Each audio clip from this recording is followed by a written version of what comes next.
Olha só, minha galera. Vim aqui hoje trazer mais 3 traíras, 3 piaba, 2 carazinhos. Tá fazendo aclimatação aqui para tá fazendo a soltura dela aqui no lago.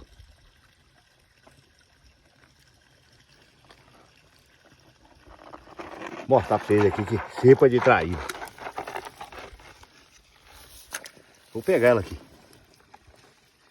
Tem uma grande e 2 mais pequenas. Olha só o tamanho. Ó. Traíra topzera. Vou pôr ela aqui na água aqui. Olha lá. Anda. Vai embora.